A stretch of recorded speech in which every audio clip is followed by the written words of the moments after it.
사무엘하 6장 말씀입니다. 구약 성경 471면입니다.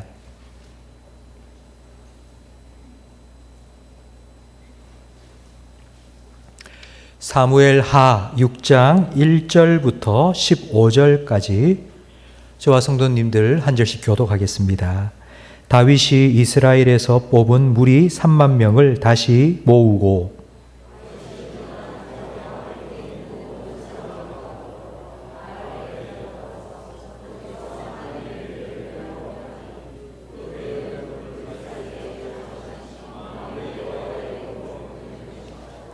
그들이 하나님의 궤를 새 수레에 싣고 산에 있는 아비나답의 집에서 나오는데 아비나답의 아들 우사와 아효가 그 새 수레를 모니라.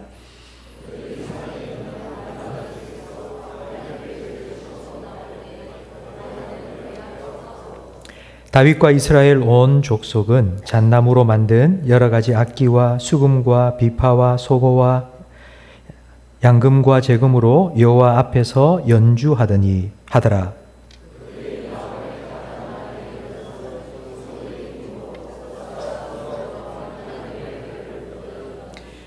여호와 하나님이 우사가 잘못함으로 말미암아 진노하사 그를 그곳에서 치시니 그가 거기 하나님의 궤 곁에서 죽으니라.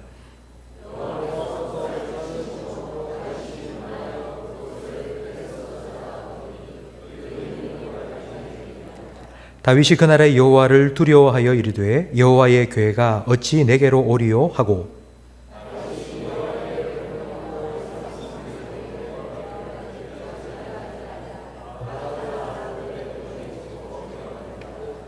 여호와의 궤가 가드 사람 오베드돔의 집에 석 달을 있었는데 여호와께서 오베드돔과 그의 온 집에 복을 주시니라.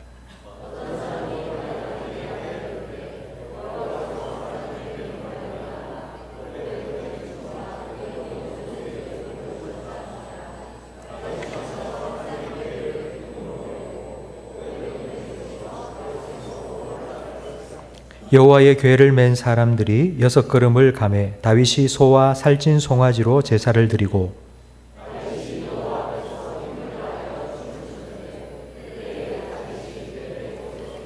함께 읽습니다. 다윗과 온 이스라엘 족속이 즐거이 환호하며 나팔을 불고 여호와의 궤를 메어 오니라. 아멘. 오늘 오후 예배에 참 잘 오셨습니다. 오늘 오후 예배의 설교는 다시는 들을 수 없는 설교이기 때문입니다. 우리 김경일 전사님이 지난주에 부임하셨고 오늘 처음 설교하는데 우리 교회에서 처음 설교하는 게 아니고요. 평생에 처음 하는 설교입니다. 그래서 정말 많이 긴장도 하고 하는데요. 우리 전사님 설교하실 때에 여러분 기도하는 마음으로 하나님 말씀을 들어주시기 바랍니다. 전사님 나오시겠습니다.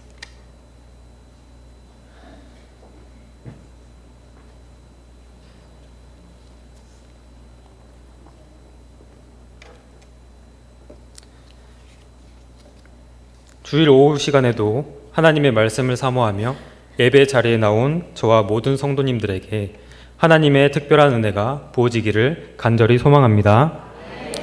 오늘 우리가 함께 읽은 본문은 다윗 시대에 일어난 일을 기록하고 있습니다. 오늘 본문의 배경이 되는 법궤에 대한 이야기를 먼저 살펴보려고 합니다. 엘리 제사장 때 이스라엘은 블레셋과 큰 전쟁을 치르게 됩니다. 그런데 그 전쟁에서 이스라엘은 철저하게 패배하게 되었고 이스라엘 장로들은 패배의 원인을 분석하다가 이런 결론을 내리게 되었습니다. 요단강을 건널 때나 모든 전쟁 가운데 하나님의 법궤와 함께하니 늘 순탄했던 것처럼 이번 전쟁에도 하나님의 궤를 앞장세워야 한다라고 말입니다. 그래서 그들은 법궤를 전쟁터로 가져왔습니다. 단지 전쟁에서 이기기 위한 마음으로 법궤를 택한 것입니다. 결과가 어떠했을까요? 다시 한번 블레셋과 전쟁을 했지만 더 심각한 패배를 맛보게 되었습니다. 그리고 자신들이 무기처럼 내세웠던 법궤를 블레셋에 빼앗기게 되었습니다. 블레셋이 법궤를 가져간 이유도 그러했을 것입니다. 이스라엘이 전쟁을 할 때마다 가져오는 이 법궤를 빼앗으면 이스라엘이 힘을 잃을 것이라고 생각했을 것입니다. 하지만 그 법궤를 가져온 것은 블레셋의 끔찍한 일을 초래했습니다. 하나님께서 그들에게 전염병을 내리신 것입니다. 블레셋은 자신들에게 내려진 이 재앙의 원인이 도대체 무엇 때문이었는지 생각하다가 결국 법궤를 가져온 것이 이 끔찍한 일의 원인임을 알게 되었습니다. 그래서 그들은 이스라엘에게 황급히 법궤를 수레에 실어서 돌려주었습니다. 그렇게 돌아온 법궤는 많은 이스라엘 사람들의 호기심을 자극했습니다. 이전에는 접근도 하기 어려웠던 법궤가 자기들 눈앞에 있게 되니까 도대체 이것이 무엇인가 하고 이리저리 둘러보며 구경하는 이들이 꽤 모였고, 그들은 법궤를 들여다보다 하나님의 진노를 받아 죽게 되었습니다. 이 모든 일이 일어나고 나서 법궤는 최종적으로 기럇 여아림에 도착하게 되었습니다. 성도 여러분, 도대체 이스라엘 백성들은 이 법궤를 어떻게 생각하고 있었길래 마음대로 전쟁터로 가져갔다가 또 빼앗겼다가 또 구경거리로 삼는 이런 태도를 보였던 것일까요? 다윗보다 앞선 왕이었던 사울 시대부터, 아니 그 전부터 사람들이 법궤를 등한시했던 것입니다. 하나님의 임재를 상징하는 이 거룩하고 소중한 법궤를 그냥 방치하였던 것입니다. 그러니 하나님의 뜻을 구하지 않은 채 마음대로 전쟁터로 가져왔고 빼앗겼고 돌아오자 구경거리 정도로 삼고 기럇 여아림에 방치해둔 것이었습니다. 하지만 하나님께서 사울 이후에 세우신 다윗은 달랐습니다. 그는 법궤가 어떤 의미인지 잘 알고 있었습니다. 그래서 다윗은 법궤가 아무렇게나 방치되어 있는 것을 보고만 있을 수 없었습니다.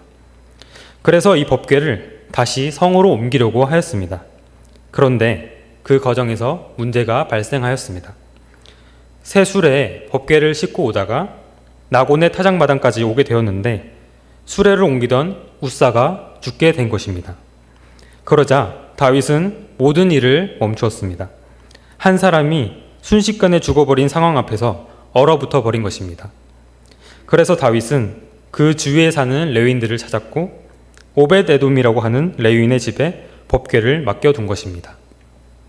그런데 이때 신기한 일이 일어납니다. 이전에 기럇 여아림에 있는 아비나답의 집에 법궤가 있을 때는 아무런 일도 일어나지 않았는데 오벳에돔의 집에 법궤가 있는 동안에는 그 집안에 큰 복이 있었던 것입니다. 11절을 함께 보실까요? 제가 읽겠습니다. 여호와의 궤가 가드 사람 오벳에돔의 집에 석 달을 있었는데 여호와께서 오벳에돔과 그의 온 집에 복을 주시니라. 오벳에돔의 집에 복을 주셨다고 나와 있습니다. 역대상 16장 37절과 38절에는 이렇게 나와 있습니다. 이번에는 성도님들과 제가 같이 읽어보도록 하겠습니다. 다윗이 아삽과 그의 형제를 여호와의 언약궤 앞에 있게 하며 항상 그 궤 앞에서 섬기게 하되 날마다 그 일대로 하게 하였고 오벳에돔과 그의 형제 68명과 여두둔의 아들 오벳에돔과 호사를 문지기로 삼았고, 오벳에돔의 자손들이 성전의 문지기가 되는 복을 받았다고 말씀하고 있습니다. 오벳에돔의 집안이 복을 받은 사실은 명확했습니다. 오벳에돔은 성전의 남쪽 문을 맡았고 그의 후손들은 성전의 곡관을 맡는 일을 하게 되었습니다. 그들이 맡은 문지기라는 직책은 절대 천한 직책이 아니었습니다. 성전에 부정한 자들이 출입하지 못하도록 무력과 명철한 지혜를 겸비해야 하는 직책이었습니다. 그곳은 또한 제사에 쓰이는 성물들과 백성들이 하나님께 바친 예물들을 보관하는 장소였기 때문에 그것을 관리하는 일은 정말 중요했습니다. 이처럼 문지기 중에서도 아주 중요한 직책의 복을 받은 것입니다. 아비나답과 오벳에돔의 집안에 왜 이렇게 다른 결과가 나타난 것일까요? 하나님께서 오벳에돔의 집안에 복을 주신 이유가 대체 무엇일까요? 오늘 저와 함께 이 본문을 통해 하나님께서 기뻐하시는 인생이 무엇인지 세 가지로 함께 살펴보기 원합니다. 첫 번째로 하나님께서 기뻐하시는 인생은 하나님을 경외하는 인생입니다. 다윗은 하나님을 경외하여 하나님을 이스라엘의 주인으로 모신 자였습니다. 다윗이 법궤를 다시 이스라엘로 가져오고자 했을 때 그 마음은 어떤 마음이었을까요? 기럇 여아림의 법궤가 방치되고 나서 백성들은 잠시나마 슬퍼했습니다. 그런데 시간이 지나자 백성들의 머릿속에서 법궤는 잊혀져 갔습니다. 하지만 다윗은 달랐습니다. 하나님을 경외하는 마음이 누구보다 충만했던 왕이었습니다. 그는 법궤 앞에서 하나님의 뜻을 구했던 지난날 이스라엘의 예배하는 모습을 기억했던 것입니다. 다윗은 사울왕이 외면했던 법궤를 다시 가져오기로 결단합니다. 이처럼 하나님을 경외하는 신앙의 가장 집약체가 무엇이냐 하면 바로 예배입니다. 공적 예배 모든 순서에 하나님을 경외하는 마음이 있어야 합니다.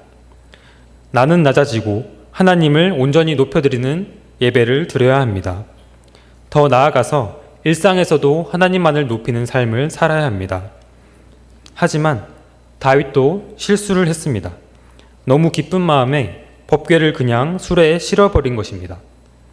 그 때문에 우사가 죽는 일이 일어났지만 하나님께서는 법궤를 맡은 오베데돔의 집에 큰 복을 주십니다. 이에 다윗이 어떻게 반응하는지 6장 12절을 함께 읽어보겠습니다. 어떤 사람이 다윗 왕에게 아뢰어 이르되 여호와께서 하나님의 궤로 말미암아 오베데돔의 집과 그의 모든 소유에 복을 주셨다 한지라. 다윗이 가서 하나님의 궤를 기쁨으로 메고 오베데돔의 집에서 다윗 성으로 올라갈세. 다윗이 기쁨으로 법궤를 옮겼다고 성경은 말씀하고 있습니다. 비록 앞서 다윗이 법궤를 옮길 때는 하나님이 세우신 규례대로 행하지 않았습니다. 그 이후에 다윗은 하나님이 우사를 치신 이유를 깨닫습니다. 그리고 하나님을 경외하는 마음으로 다시 겸비하여서 법궤를 운반합니다. 다윗은 법궤를 맨 제사장들에게 먼저 6걸음을 걸어보게 합니다. 하나님의 궤를 옮기기 위해 이전처럼 혹시 하나님께서 누군가를 치심으로 하나님께서 이 일을 막으시는지 아니면 허락하시는지를 알고자 함이었습니다. 이처럼 다윗은 하나님을 공경하고 두려워할 줄 알았습니다. 아무 이상이 없자 다윗은 하나님께서 이 일을 허락하신 것으로 알고 하나님께 기쁨으로 감사의 제사를 드립니다. 하나님께서 하나님을 존중하는 자의 마음을 받으신 것입니다.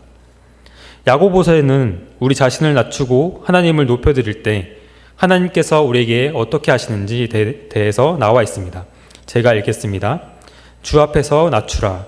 그리하면 주께서 너희를 높이시리라. 하나님을 경외하는 마음으로 나 자신을 낮추고 오직 살아계신 하나님만을 높여드릴 때 우리를 높여주시겠다고 말씀하십니다. 말라기에도 하나님을 경외하는 자에 대한 말씀이 나옵니다. 함께 읽어보겠습니다. 그때 여호와를 경외하는 자들이 피차에 말하매 여호와께서 그것을 분명히 들으시고 여호와를 경외하는 자와 그 이름을 존중히 여기는 자를 위하여 여호와 앞에 있는 기념책에 기록하셨느니라. 하나님에 대한 태도에 따라 그 사람의 인생이 좌우됩니다. 하나님을 경외할 때 하나님도 그 사람을 존중하고 복을 주신다는 것입니다.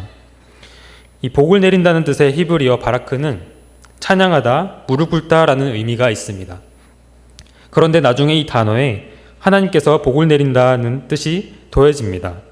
하나님을 경외함으로 하나님 앞에 무릎 꿇는 인생을 하나님께서 높이시고 복 주시겠다는 것입니다. 사랑하는 우리 성도님들, 세상의 혼탁한 가치관들 속에서도 하나님만을 경외하는 인생 되시기를 소망합니다. 세상의 다른 것들보다 하나님만을 주인으로 모시고 바라볼 때 하나님은 잊지 않으시고 복 주시는 분임을 믿으시기 바랍니다. 그런 신앙 고백으로 하나님과 함께 하시며 늘 승리하시기를 축복합니다. 두 번째로 하나님께서 기뻐하시는 인생은 하나님 말씀에 순종하는 인생입니다. 아비나답의 집에서 법궤가 나올 때 누가 수레를 몹니까? 아비나답의 두 아들인 훗사와 아요가 수레를 몹니다. 사실 오베데돔뿐 아니라 아비나답의 집안 사람들도 모두 레위인이었습니다. 그들은 법궤를 옮겨야 할 때 어떻게 옮겨야 되는지 알고 있던 자들이었습니다. 즉 훗사의 죽음에 1차적인 책임은 아비나답 집에 있었던 것입니다. 법궤를 오랜 기간 보관했었기 때문에 누구보다 법궤에 대한 규정을 잘 알고 있었고 확인을 했어야 했습니다. 그런데 아비나답 집안 사람들은 블레셋 사람들이 거의 내팽겨치다시피 놓고 간 수레에 담겨져 있던 법궤를 떠올렸던 것일까요? 그 당시 법궤를 운반하던 블레셋 사람들은 율법에 무지했을 것입니다. 이미 하나님께서 내리신 전염병으로 많은 이들이 죽어가는 상황에서 여호와만이 위대하신 하나님이라는 것을 뼛속까지 경험하고 있었을 것입니다. 블레셋 사람들에게는 이미 그 메시지만으로도 충분했을 것입니다. 하지만 하나님의 백성 이스라엘의 이야기라면 다릅니다.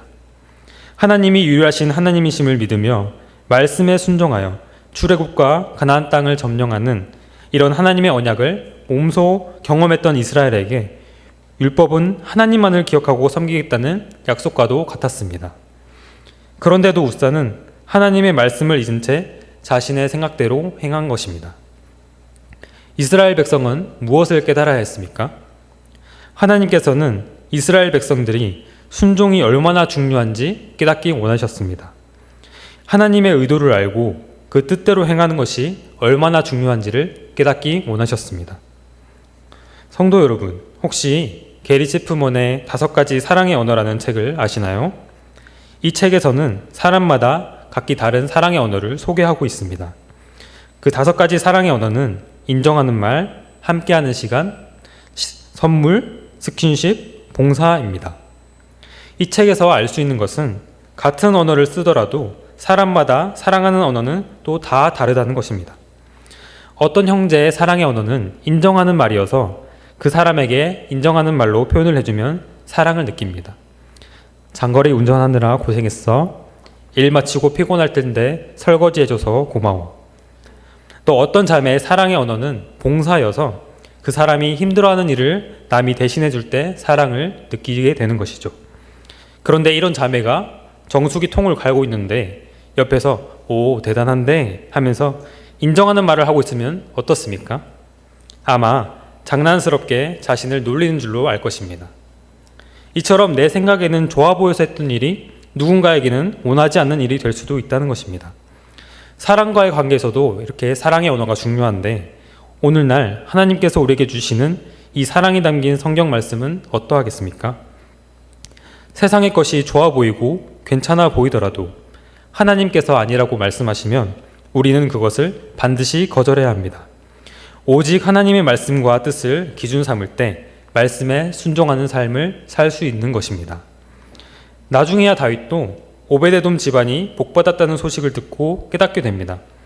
아, 나는 하나님께서 좋아하실 것이라고 생각하고 내 뜻대로 행한 것이었구나. 그러고 나서 다윗은 법궤가 레위인 중 고앗 자손들만이 어깨에 메고 운반할 수 있다는 말씀에 순종했습니다. 그리고 예루살렘으로 다시 운반할 때에는 탈 없이 법궤를 잘 이동시킬 수 있었습니다. 우리 눈에 별거 아닌 기준이라 할지라도 하나님이 말씀하셨다면 순종하는 것입니다. 너무 극단적으로 문자 그대로만 해석하려고 하는 것도 좋지는 않지만 늘 겸손한 마음으로 하나님의 뜻을 구하려는 태도가 중요한 것입니다. 성경을 영어로 바이블이라고 하지만 다른 말로 캐논이라고도 하는데 이 캐논은 헬라어 카논이라는 단어에서 나왔습니다. 카논은 갈대라는 뜻인데 고대에는 측정 기준으로 이 갈대를 사용했습니다. 나중에는 이것이 표준이라는 뜻이 되었고 영어로 넘어가게 된 것입니다. 성경에 담긴 하나님의 말씀은 인생의 표준이자 기준입니다. 그 기준을 따라갈 때 하나님이 절대 보증을 해주시는 것입니다. 오늘날 많은 크리스천들이 불순종하게 되는 이유는 무엇일까요? 하나님의 말씀이 내 생각과 달라서 그리고 세상의 기준이 더 매력적으로 보이기 때문입니다. 세상의 생각을 조금씩 취합하다 보면 당장의 표는 나지 않을지 모르겠지만 결국 하나님의 뜻과 말씀을 버리게 됩니다. 성경은 우리에게 이렇게 말씀하고 있습니다. 로마서 12장 2절 말씀을 함께 읽겠습니다. 너희는 이 세대를 본받지 말고 오직 마음을 새롭게 함으로 변화를 받아 하나님의 선하시고 기뻐하시고 온전하신 뜻이 무엇인지 분별하도록 하라. 마음을 새롭게 하고 변화를 받는 것, 성령님의 인도하심을 의지하는 겁니다. 우리는 성령님의 인도하심을 따라야만이 분별할 수 있습니다. 세상 속에서 하나님의 말씀 속에 나타내신 선한 뜻을 잘 찾아내야 합니다. 이처럼 하나님의 말씀을 기준으로 삼아 오베데돔 집안의 사람들처럼 오직 하나님만 섬기고 하나님 말씀에 순종하여 하나님이 약속하신 풍성한 복을 누리는 저와 여러분들 되길 축복합니다. 세 번째로, 하나님께서 기뻐하시는 인생은 하나님께 헌신하는 인생입니다. 사무엘하 6장 9절에서 10절 말씀을 제가 읽겠습니다. 다윗이 그날에 여호와를 두려워하여 이르되 여호와의 궤가 어찌 내게로 오리오 하고, 다윗이 여호와의 궤를 옮겨 다윗성 자기에게로 메어가기를 즐겨하지 아니하고 가드 사람 오베데돔의 집으로 메어간지라. 아비나답의 아들 우사가 죽었을 때 법궤를 흔쾌히 가져가고자 하는 사람은 없었습니다. 심지어 다윗도 그랬습니다.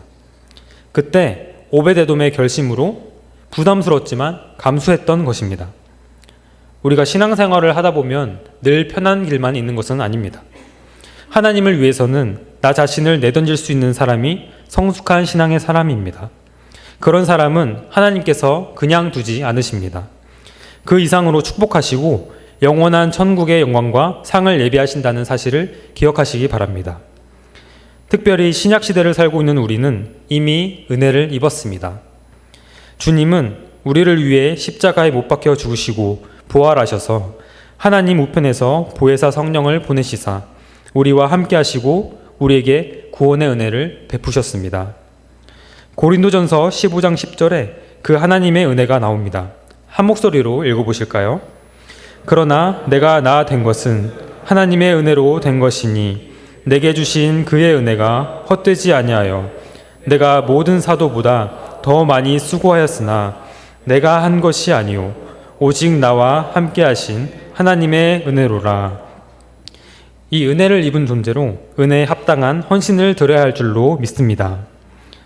조나단 에드워즈가 은혜 위에 고백했던 글을 읽어드리고자 합니다.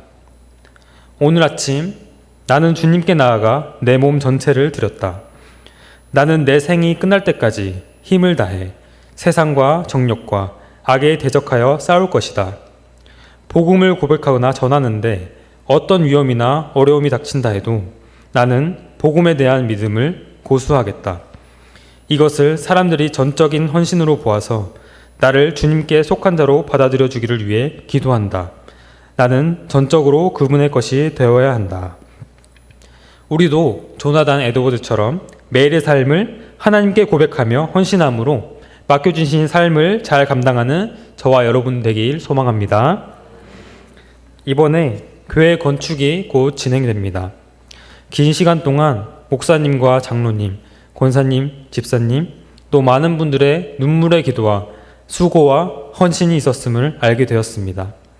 무엇보다 이 은혜로운 건축을 하나님이 허락하셨다는 사실을 알게 된 것은 이 일을 준비하시는 목사님과 모든 성도님들이 그 과정 속에서 편한 세상의 방식을 쫓지 않고 끊임없이 하나님의 뜻을 구하며 귀한 헌신을 하고 계신다는 것입니다. 사실 이것은 매우 고통스러운 과정입니다. 다윗처럼 하나님 마음에 합한 자가 되는 것은 정말 쉽지 않은 길일 것입니다. 그렇기 때문에 모든 분들의 헌신이 참 귀합니다. 건축의 시작과 끝을 넘어서 앞으로의 우리의 삶 가운데 성도님들과 저 모두가 하나님 앞에 헌신함으로 말미암아 귀하게 쓰임받는 복을 누리시기를 축복합니다. 말씀을 맺고자 합니다. 우사와 다윗은 말씀에 대한 태도에서 결과적으로 엄청난 차이가 있었습니다. 하나님의 기준을 인생의 기준으로 삼는 신앙의 태도가 달랐던 것입니다. 어떤 신앙으로 살아가느냐에 있어서 하나님은 합당하게 복을 내리십니다. 아비나답의 집안은 특별히 하나님의 제사를 맡은 제사장 집안이었음에도 말씀을 제대로 지키고 살지 못했습니다. 하나님은 이렇듯 반쪽짜리 신앙을 기뻐하시지 않으십니다. 신앙은 전부가 아니면 아무것도 아닙니다. 믿기로 결정했다면 다윗과 오베데돔 집안 사람들처럼 전적으로 살아계신 하나님을 경외하고 전적으로 하나님의 말씀에 순종하고 그분의 은혜에 감사하여 전적으로 헌신하면 하나님께서 반드시 책임져 주실 줄로 믿습니다. 오늘 이 말씀에 온전히 순종하며 살아가는 저와 여러분이 되시기를 주님의 이름으로 축복합니다. 기도드리겠습니다.